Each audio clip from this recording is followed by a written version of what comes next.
I discovered my live-in caregiver was poisoning me when I found the bottle of antifreeze hidden in my vitamin cabinet. Not slowly, not subtly.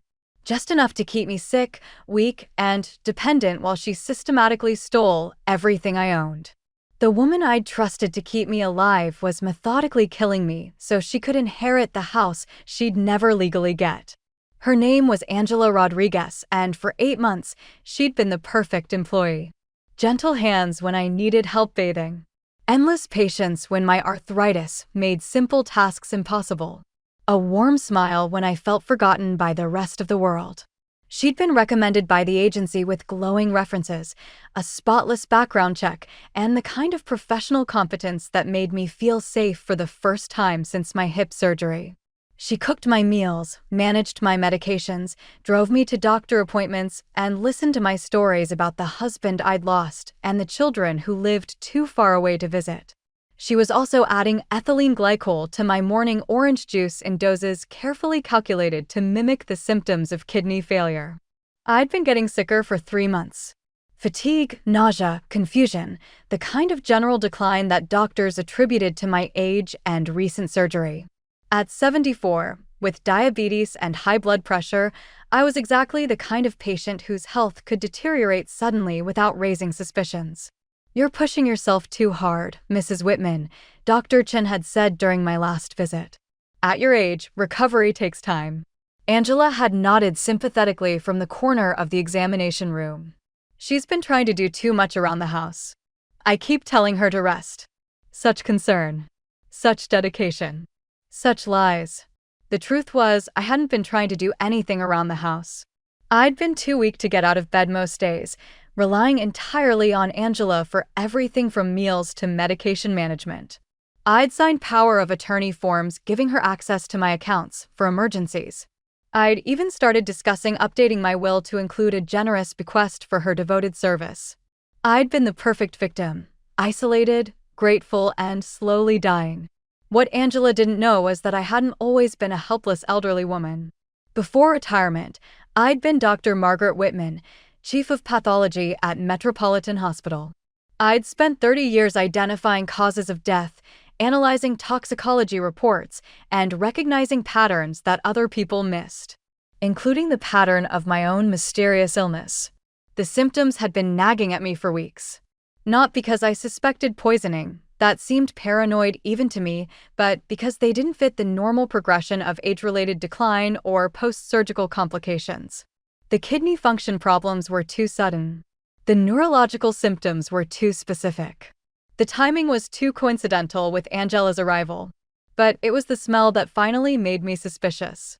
Ethylene glycol has a distinctive sweet odor that most people don't recognize. But when you've spent decades in pathology labs, when you've analyzed hundreds of tissue samples from poisoning cases, the smell becomes as familiar as coffee or perfume. I'd been smelling it on my breath for weeks. So yesterday, while Angela was at the grocery store, I'd done something I hadn't been able to do in months. I'd gotten out of bed, ignored the dizziness and nausea, and searched my own house for evidence of what was making me sick. I'd found it in the last place I'd looked, my vitamin cabinet, behind the bottles of calcium and vitamin D that Angela managed for me. A small bottle of automotive antifreeze, half empty, with a medical syringe beside it. The pieces had fallen into place with the terrible clarity of a diagnosis you don't want to make, but can't deny. Angela wasn't just stealing from me. She was killing me. And she was doing it slowly, methodically, with the kind of patience that suggested this wasn't her first time. I didn't call the police immediately. Not because I wasn't certain, the evidence was overwhelming, but because I wanted to understand the full scope of what Angela had done. As a pathologist, I'd learned that the obvious crime is rarely the only crime. While Angela was out buying groceries with my credit card, I forced myself to stay conscious and focused despite the poison in my system. I had maybe 2 hours before she returned, and I needed to use them wisely. First, I documented the antifreeze and syringe with my phone camera, careful to capture the location where I'd found them and the serial numbers on both items. Evidence that would be admissible in court if I lived long enough to testify. Then I went through my financial records. What I found was worse than I'd imagined. Angela hadn't just been skimming cash for groceries or household expenses. She'd been systematically draining my accounts for months, using the power of attorney I'd signed to transfer money to accounts I'd never authorized. Over $40,000 gone. My savings account nearly empty. Even my retirement fund had been accessed, with early withdrawal penalties I'd never agreed to pay. But the financial theft was just the beginning. Angela had also been forging my signature on legal documents, a new will that left everything to her as compensation for her devoted service. A life insurance policy change that named her as sole beneficiary. Even a property deed transfer that would have given her ownership of my house upon my death. She hadn't just been poisoning me. She'd been creating a complete legal framework to inherit everything I owned while making my death look natural. The meticulous planning was breathtaking and terrifying. I called my lawyer first. Robert Sterling had handled my affairs for 15 years, since my husband died. He knew me well enough to recognize when something was seriously wrong. "Margaret, you sound terrible. Are you all right?" "Robert, I need help. My caregiver has been poisoning me and stealing from me." Silence. "Then, that's a very serious accusation. I have evidence. Antifreeze in my vitamin cabinet, forged documents, unauthorized financial transfers. Robert, she's been systematically killing me to steal my estate." "Where is she now?" "Shopping. I have maybe an hour before she comes back." "Don't confront her. Don't let her know you've discovered anything. Can you get to a hospital?" "I'm too weak to drive, and if I call an ambulance, she'll know something's wrong when she gets back." "I'm calling the police and an ambulance. If she's been poisoning you, you need immediate medical attention." "Wait. Robert, I need you to do something else first." "What?" "I need you to secure my assets. Emergency injunction, whatever it takes. If something happens to me before we can stop her, I don't want her to inherit anything." "Already on it." "Margaret, hang on. Help is coming." After I hung up with Robert, I did something that probably saved my life. I forced myself to vomit. Not pleasant, but if Angela had put antifreeze in my breakfast orange juice that morning, I needed to get as much of it out of my system as possible. Then I hid the evidence I'd found, photographed everything else that seemed relevant, and waited. The police arrived first, followed quickly by paramedics. I was conscious but weak when they found me, still in my nightgown, sitting at my kitchen table with a folder full of financial documents. "Ma'am, we understand you believe you're being poisoned?" I explained everything as clearly as I could manage. The symptoms, the timeline, the discovery of the antifreeze, the financial theft, the forged documents. I showed them the photographs on my phone and told them where to find the physical evidence. They listened with the kind of professional attention that suggested they'd seen cases like this before. "Where is your caregiver now?" the lead officer asked. "Shopping. She should be back any minute. We'll need to speak with her. She doesn't know I've discovered anything. If you want to catch her in the act." The officer understood immediately. "We'll position ourselves outside. When she returns, act normal. Don't let her know anything has changed." The paramedics wanted to take me to the hospital immediately, but I convinced them to wait until Angela returned. If she came home to find me gone and the house full of police, she might destroy evidence or flee. 20 minutes later, Angela's car pulled into my driveway.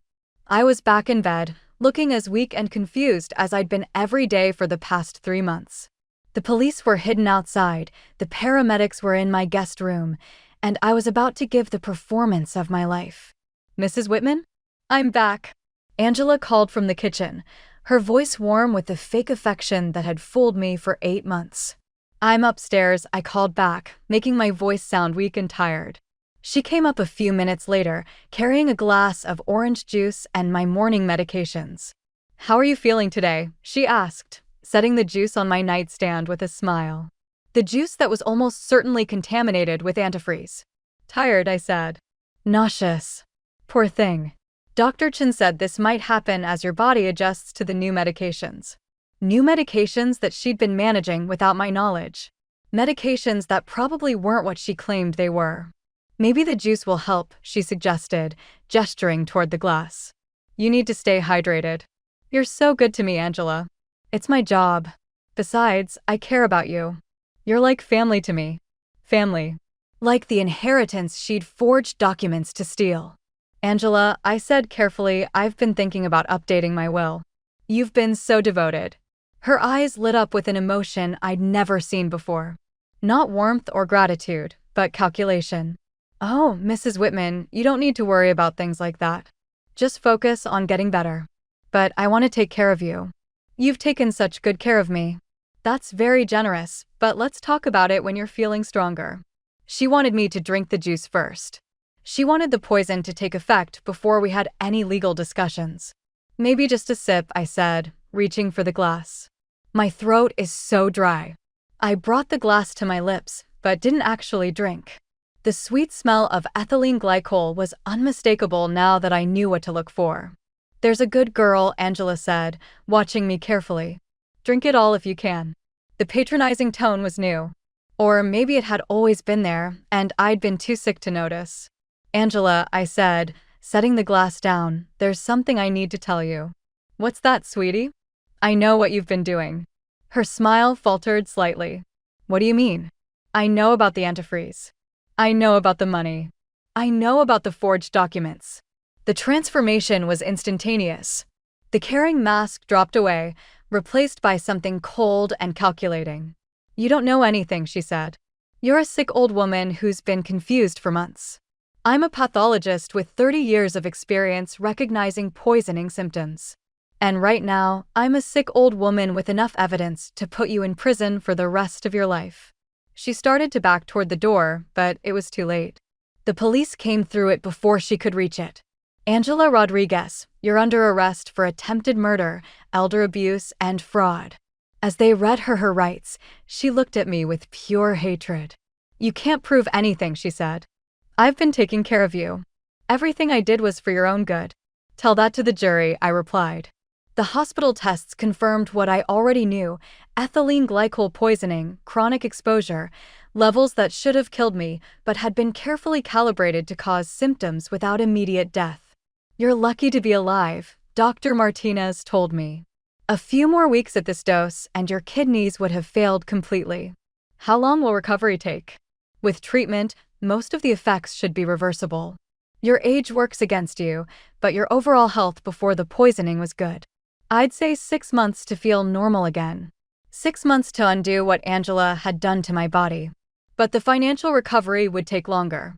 Robert had managed to freeze most of my assets before Angela could transfer more money, but recovering what she'd already stolen would require court proceedings and investigations across multiple financial institutions. The good news, he said, is that financial crimes like this leave excellent paper trails. We'll get most of it back. What about the house? The deed transfer was never completed. She needed you to die first to make it effective. How long had she been planning this? Based on the documents we've found, at least a year. Possibly longer. A year. Angela had been planning my murder for a year before she'd even applied for the caregiver position. Robert, I need to know something. Was I her first victim? He was quiet for a moment. The police are investigating that.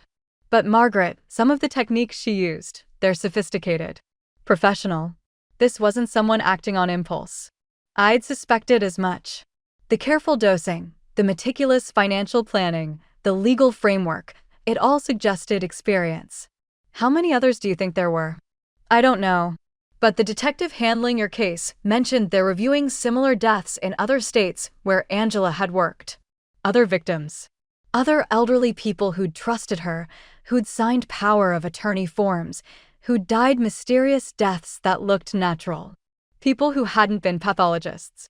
People who hadn't recognized the smell of antifreeze or understood the symptoms of chronic poisoning. I want to help with the investigation, I told Robert. Margaret, you need to focus on recovery. I am recovering. And I'm the only victim who survived. If she's done this before, my testimony might be the key to proving a pattern. The police investigation moved quickly once they had a living victim who could provide detailed evidence. Angela's background check, which had looked spotless initially, began to unravel under closer scrutiny. She'd worked for 5 different elderly clients in 3 states over the past 4 years. 3 of them had died of complications related to kidney failure. One had died in a suspicious fall after updating his will to include her as a beneficiary. Another had died of what appeared to be a heart attack, but had also recently changed his life insurance beneficiary. In every case, she'd been working under slightly different names and had provided references that were either fabricated or came from accomplices. I wasn't her first victim. I was just the first one who'd survived long enough to expose her. Detective Sarah Chin visited me in the hospital every few days to review evidence and prepare for trial.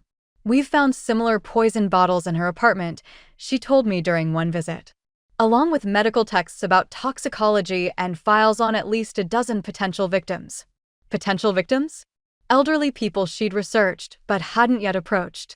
Social media profiles, financial information, family situations. She was planning more attacks. How did she choose targets? Isolated elderly people with substantial assets and no close family nearby. People who would be grateful for help and unlikely to have advocates who'd question sudden health declines. The profile fit me perfectly. Widowed, no children, comfortable financially, living alone after my surgery. I'd been exactly the kind of victim Angela specialized in exploiting. What's the prognosis for prosecution? Excellent. We have physical evidence, financial records, forged documents, and your testimony. She's looking at life in prison if convicted on all charges. What about the other victims? Those cases will be harder to prove without living witnesses, but your case establishes a pattern that supports reopening those investigations. 3 weeks after my poisoning was discovered, Angela's lawyer contacted Robert about a plea deal. She wants to plead guilty to avoid trial, Robert told me, in exchange for a reduced sentence. What kind of reduced sentence? 25 years instead of life. I thought about the other victims, the people who hadn't been fortunate enough to recognize the symptoms before it was too late. No deal, I said. She murdered people. She tried to murder me. She gets life in prison or we go to trial. Margaret, trials are unpredictable. A plea deal guarantees. A plea deal guarantees she eventually gets out of prison to do this again. Life in prison guarantees she doesn't. Are you prepared for the publicity? The stress of testifying? The defense will try to make you look confused, unreliable. Let them try. I'm a retired pathologist with documentation, evidence, and a very clear memory of being systematically poisoned by someone I trusted. All right then. We go to trial. The trial lasted 3 weeks and generated national media attention. The story had everything: a trusted caregiver, a vulnerable elderly woman, systematic poisoning, financial fraud, and multiple suspected murders across state lines. Angela's defense team tried exactly what Robert had predicted. They argued that I was a confused elderly woman who'd fabricated evidence during a period of medical crisis and grief-induced paranoia. It didn't work. I testified for 2 full days, walking the jury through my medical background, the timeline of my illness, the discovery of evidence, and the scientific basis for recognizing ethylene glycol poisoning. I was calm, detailed, and unshakable under cross-examination. Dr. Whitman, the defense attorney, asked, "Isn't it possible that your illness affected your memory and perception of events?" "Ethylene glycol poisoning causes confusion and disorientation," I replied. "But it doesn't cause people to hallucinate physical evidence like antifreeze bottles and forged documents." "Couldn't you have misunderstood Miss Rodriguez's efforts to help you?" "I could have misunderstood many things. I could not have misunderstood the presence of ethylene glycol in my system or the unauthorized transfer of $40,000 from my accounts." The prosecution presented evidence that painted a clear picture of premeditated murder for financial gain. The jury saw photographs of the poison, bank records showing systematic theft, forged documents with obvious signature differences, and testimony from experts who explained how the poisoning would have eventually killed me. Most damning was evidence from the other cases. Investigators had exhumed bodies from Angela's previous victims and found traces of ethylene glycol in tissue samples that had been preserved. The pattern was unmistakable. Angela's lawyer tried to argue that she'd been genuinely caring for me and that any financial irregularities were misunderstandings or mistakes. The jury didn't buy it. After deliberating for 6 hours, they found Angela guilty on all charges: attempted murder, elder abuse, fraud, forgery, and conspiracy. The judge sentenced her to life in prison without possibility of parole. "Miss Rodriguez," he said during sentencing, "you systematically exploited the trust of vulnerable people who depended on you for their care. You turned their gratitude into opportunity and their weakness into profit. The harm you've caused extends beyond financial loss to the fundamental violation of the caregiver relationship that our society depends on." Angela showed no emotion during sentencing. No remorse, no regret, no acknowledgement of what she'd done. Even when faced with life in prison, she maintained the cold calculation that had made her such an effective predator.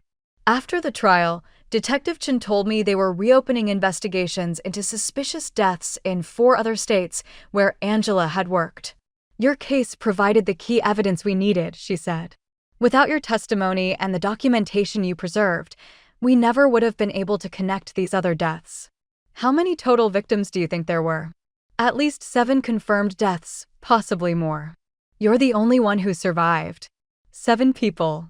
7 families who'd trusted Angela to care for their loved ones. 7 people who died thinking they were receiving compassion from someone who was actually killing them for money.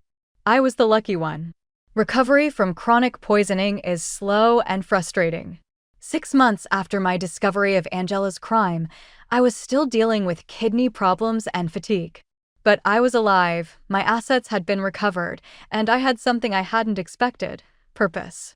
I started speaking at conferences for healthcare workers and family members about recognizing signs of caregiver abuse. The response was overwhelming. Apparently, my case had highlighted a problem that was more common than anyone realized. Elder abuse by caregivers is significantly underreported, I would tell audiences. The victims are isolated, grateful for help, and often too sick to advocate for themselves. The perpetrators are trusted, have legitimate access to homes and finances, and know how to exploit medical conditions to cover their crimes. I also worked with Robert to establish stronger legal protections for elderly people who needed caregivers. We pushed for legislation requiring better background checks, regular financial auditing for caregivers with power of attorney, and medical protocols for recognizing signs of deliberate poisoning. But the most important thing I did was refuse to let Angela's crime make me afraid. I still live independently. I still hire help when I need it, though with much more careful vetting and supervision. I still trust people, though with appropriate boundaries and documentation. Because the alternative to trust is isolation, and isolation makes people like Angela more dangerous, not less. I do take precautions now. My financial accounts require 2-signature authorization for large transactions. My medical care is managed by a team of professionals who communicate with each other and with my lawyer. I have security cameras in my home and regular check-ins with friends and neighbors. Most importantly, I educated myself about the warning signs I'd missed. The gradual isolation from friends and family. The increasing control over my daily activities and medical decisions. The financial arrangements that seemed protective but actually created vulnerability. Angela had been brilliant at creating dependency while appearing helpful. She'd made me feel cared for while systematically destroying my independence. I won't let anyone do that again. The other victims' families have become something of an extended family for me. We stay in touch, support each other through the ongoing legal proceedings, and work together on advocacy efforts. She took our loved ones, one daughter told me at a victim impact hearing. But she didn't break us. If anything, she made us stronger. That's the thing about surviving something like this. It changes you, but not necessarily in the ways you expect. I'm more careful now, but also more confident. I know what I'm capable of when I need to protect myself. I know I can recognize danger, gather evidence, and fight back effectively. I'm more suspicious of people's motives, but also more appreciative of genuine kindness. I can distinguish between someone who wants to help and someone who wants to control. Most importantly, I understand that being vulnerable doesn't mean being helpless. Being elderly doesn't mean being stupid. Being grateful for help doesn't mean accepting abuse. Angela chose the wrong victim because she made assumptions about elderly people that weren't true. She assumed I'd be too confused to recognize poisoning symptoms. She assumed I'd be too trusting to question her motives. She assumed I'd be too weak to fight back. She was wrong on all counts. 2 years after Angela's conviction, I received a letter from another elderly woman whose caregiver had been stealing from her. "I read about your case in the newspaper," she wrote. "I think something similar might be happening to me. I don't know what to do or who to trust." I called her that same day. Her name was Patricia. She was 78, and her live-in caregiver had been gradually isolating her from friends while taking increasing control of her finances. "I feel so stupid," she said. "How could I have let this happen?" "You're not stupid," I told her. "You're trusting. There's a difference." With Robert's help, we connected Patricia with legal advocates and investigators. Her case wasn't as severe as mine, no poisoning, though there was significant financial theft, but the pattern was identical. Her caregiver was arrested 3 weeks later. Since then, I've helped investigate 12 similar cases. Not all of them had happy endings. Some victims died before the abuse was discovered.